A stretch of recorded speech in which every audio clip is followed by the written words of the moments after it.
Hello everyone, welcome back to my YouTube channel study together with Ratika. आज के video में हम लोग स्टार्ट करने वाले हैं class 7th chapter number 3 fibre to fabric. इस चैप्टर में सबसे पहले हम लोग डिस्कस करेंगे कि फाइबर और फैब्रिक में डिफरेंसेस क्या क्या होते हैं और कौन से फाइबर्स हम लोग इस क्लास में पढ़ने वाले हैं। तो देखिए, फाइबर क्या होते हैं? नेचुरल या आर्टिफिशियल सब्सटेंस से बनने वाला जो थ्रेड होता है that is known as fibre. For example आप देखिए, वूल होता है ना, राइट। वूल का एक आप छोटा सा टुकड़ा ले लीजिए, तो उसमें आपको साइड में छोटे छोटे ऐसे रेशे दिखाई देंगे, राइट। तो these are nothing, these are just fibres. तो बहुत सारे फाइबर्स को मिलाकर एक लंबी सी यान बना ली जाती है, ठीक है। फाइबर से बनाते हैं यान, और उसके बाद यान को कन्वर्ट कर देते हैं फैब्रिक में। फैब्रिक मतलब जो भी ड्रेसेस हम पहनते हैं उनके लिए जो कपड़ा यूज़ होता है that is known as fabric. तो बेसिकली दो टाइप के फाइबर्स होते हैं, नेचुरल एंड आर्टिफिशियल। नेचुरल का मतलब ही होता है कि नेचुरली जिसको हम ऑब्टेन करते हैं, मतलब फ्रॉम प्लांट्स एंड एनिमल्स। तो क्लास 7th में हम लोग पढ़ेंगे about natural fibres, and in class 8th we will discuss about the artificial fibres.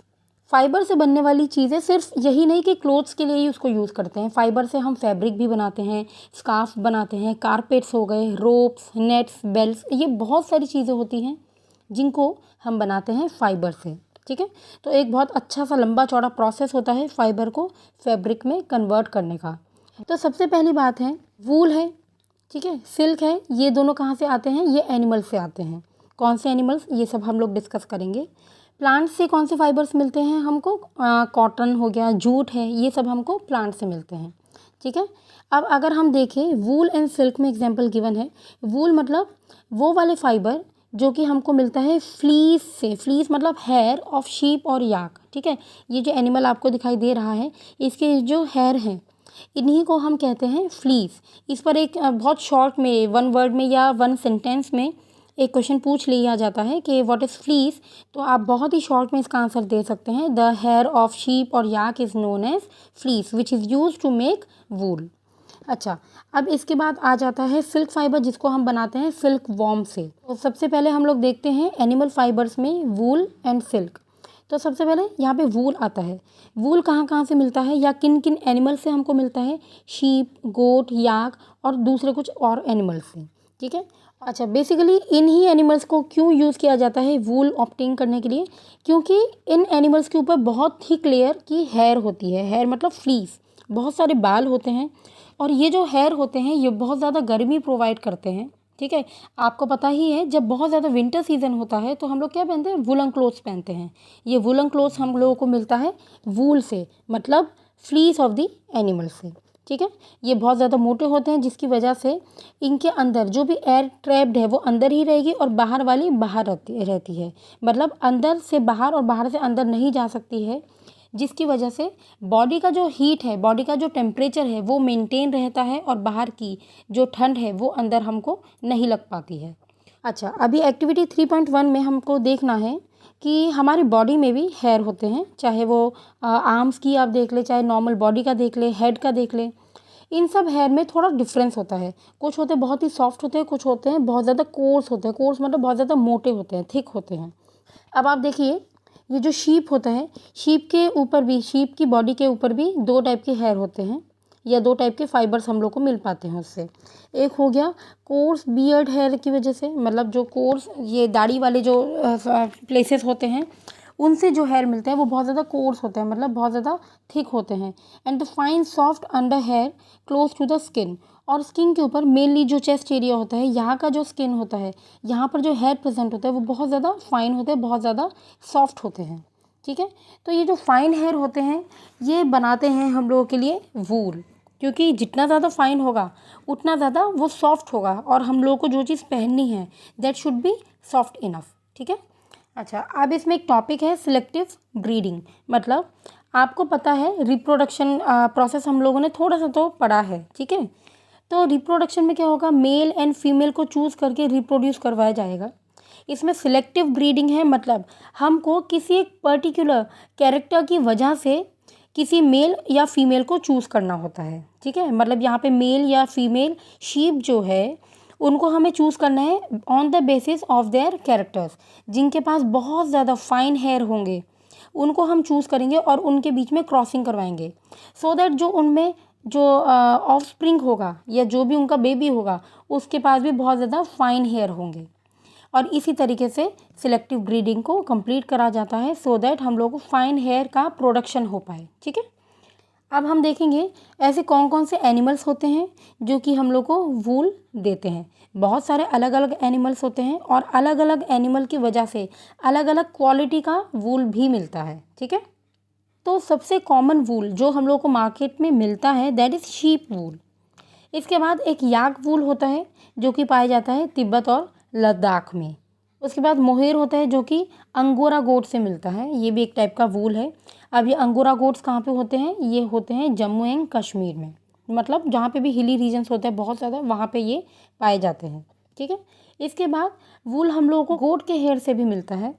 अब जो कश्मीरी गोट होता है उसका जो अंडर फर है, अंडर फर मतलब वो जो स्किन वाला जो फर होता है वो बहुत ही ज़्यादा सॉफ्ट होता है, इसलिए उनसे बहुत ही फाइन क्वालिटी के शॉल्स मिलते हैं। और ये जो शॉल बनते हैं इनको हम कहते हैं पश्मीना शॉल। ये इतना ज़्यादा पतला और इतना ज़्यादा सॉफ्ट होता है कि एक छोटी सी जो रिंग होती है हमारे हाथ में, उस रिंग के अंदर से अगर इस शॉल को मतलब पास किया जाए तो वो शॉल इस रिंग के थ्रू भी पास हो जाएगा। इसीलिए जब भी हम कश्मीर जाते हैं, कुछ लाए ना लाए, वहाँ से शॉल ज़रूर ख़रीदते हैं क्योंकि ये पश्मीना शॉल बहुत ही ज़्यादा सॉफ्ट होता है और बहुत ही अच्छी क्वालिटी का होता है। ठीक है, इसके बाद कैमल की बॉडी के ऊपर भी जो हेयर होते हैं उसको भी यूज़ करके हम वूल बनाते हैं। अब यहाँ पे लामा और अल्पाका होता है जो कि साउथ अमेरिका का मेन एनिमल होगा जो कि हमको वूल देता है। अच्छा, एक्टिविटी 3.2 में तो आपको जितने भी ये एनिमल्स गिवन है इनकी पिक्चर्स लेके एक स्क्रैप बुक में बनाना है और उससे मिलने वाले वूल के नाम लिखने होंगे। राइट, चलिए अब हम देखते हैं फ्रॉम फाइबर्स टू वूल, मतलब फाइबर से हम वूल कैसे बनाते हैं। सबसे पहली बात है, आपको पता है इसमें कुछ प्रोसेसेस होते हैं जो कि मैंने सबसे पहले आपको बताया था। अच्छा, इनमें जो प्रोसेसेस होते हैं सबसे पहले उनके नाम मैं आपको बता देती हूँ एक सीरीज़ में। Sharing, scouring, sorting and grading, carding, spinning and weaving, ये कुछ प्रोसेसेस होते हैं और ये इसी सीरीज़ में चलते हैं। ठीक है, सबसे पहला प्रोसेस होता है शेयरिंग। अब सबसे पहले मैंने आपको बताया था कि जो भी एनिमल होता है उसके ऊपर बहुत सारा फर होता है, बहुत सारी फ्लीस होती है, इसको सबसे पहले रिमूव किया जाता है। And this process of removal of fleece from the body of the animal is known as shearing. आपको लग रहा होगा कि ये जो शेयरिंग प्रोसेस है ये बहुत ज़्यादा पेनफुल होगा, लेकिन ऐसा बिल्कुल भी नहीं है। ये बिल्कुल वैसा ही प्रोसेस है जैसे नॉर्मली हम अपने क्या कहते हैं हेड से बालों को रिमूव करते हैं। कोई छोटा बच्चा होता है उसको फर्स्ट टाइम मुंडन करवाते हैं तो उसको कोई पेन नहीं होता है, एक नेचुरल प्रोसेस होता है ये। राइट, तो जिस तरीके से बार्बर्स हम लोग के बाल काटते हैं उन इन द सेम वे हमारे पास एक ऐसी मशीन्स होती है जिनको यूज़ करके शेयरिंग प्रोसेस कंप्लीट की जाती है। अच्छा, शेयरिंग प्रोसेस करने का बेस्ट टाइम होता है हॉट सीज़न में। हॉट क्यों? क्योंकि ये जो हेयर होते हैं ये नेचुरल गर्मी देते हैं इन एनिमल्स को भी, सो दैट इन लोगों को ठंड ना लगे। इसीलिए अगर ठंड में हम लोग ये शेयरिंग प्रोसेस करेंगे तो इन एनिमल्स को भी ठंड लगेगी। इसीलिए गर्मियों के टाइम में इनकी ये शेयरिंग प्रोसेस की जाती है सो दैट इनको कोई ठंड की चिंता ना रहे। After this sharing process is done, कुछ टाइम एनिमल्स के पास भी होता है, पूरा गर्मी का सीज़न होता है जिससे कि धीरे धीरे करके उनकी बॉडी के ऊपर दोबारा बाल आ जाते हैं और नेक्स्ट ठंड के लिए वो एकदम रेडी होते हैं जिससे उनको ठंड नहीं लगेगी। ठीक है, शेयरिंग के बाद नेक्स्ट प्रोसेस होता है स्कोरिंग। ओके, अब इसमें हम लोग को क्या करना है, जो भी शेयर्ड स्किन है, जो हमने हेयर ले लिया है, ये इसमें बहुत ज़्यादा ग्रीस होता है, बहुत ज़्यादा डर्ट होते हैं, बहुत ज़्यादा गंदगी होती है। ठीक है, इसीलिए इनको साफ़ करना बहुत ज़्यादा इम्पॉर्टेंट है।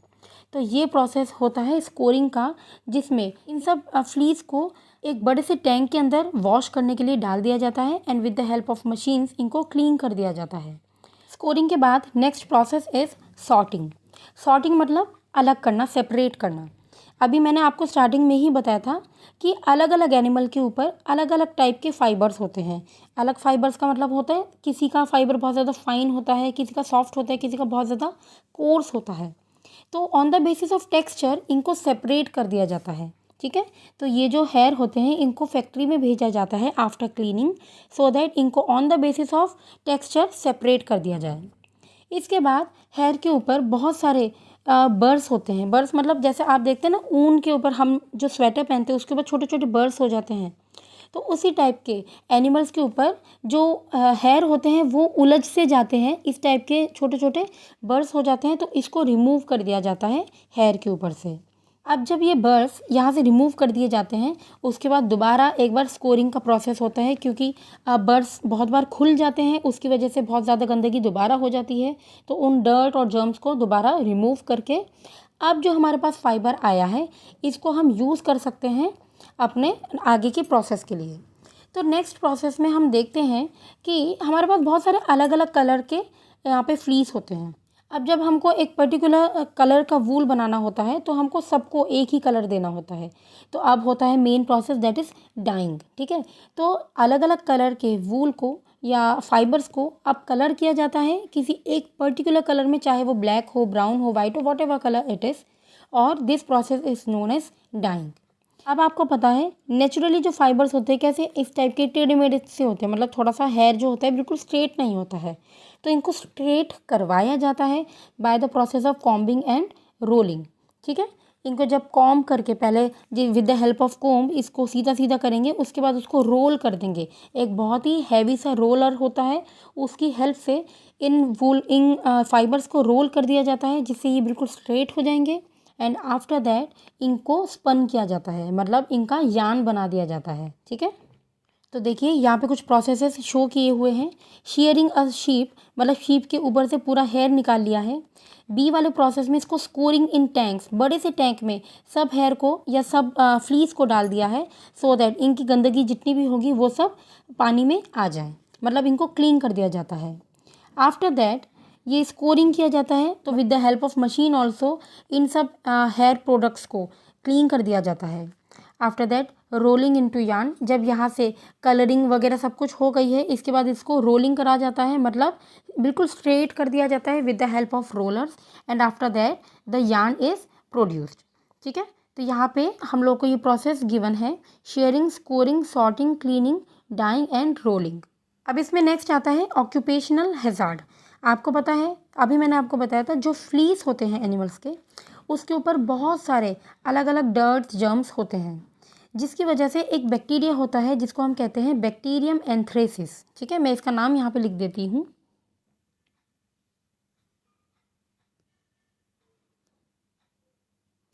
यह है बैक्टीरियम एंथ्रेसिस, जिसकी वजह से एंथ्रेक्स डिसीज़ होती है। ठीक है, एंथ्रेक्स है डिसीज़ का नाम और उसका ऑर्गेनिज्म बैक्टीरिया है बैक्टीरियम एंथ्रेसिस। ये ब्लड का डिसीज़ होता है और इसको हम सॉटर्स डिसीज़ भी कहते हैं। ठीक है, अब ये डिसीज़ किसको होती है? मेनली उन लोगों को जो वूल की इंडस्ट्री में काम कर रहे होते हैं, जो कि सॉर्टिंग, शेयरिंग ये सारे काम कर रहे होते हैं।